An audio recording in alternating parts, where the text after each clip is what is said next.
Left all your friends on the floor, sitting there stupefied by the words you were saying as it got up to answer the door. As it got down upon your knees, all of the people were watching. It would have been better to leave it that way, where the power went straight to your head.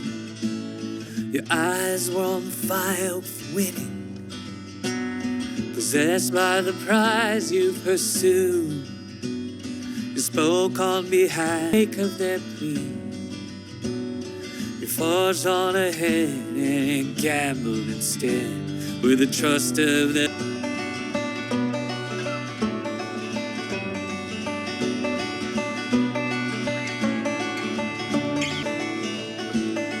Specious words did follow, leader misleading the pack. In the back, you asked for the help of the people,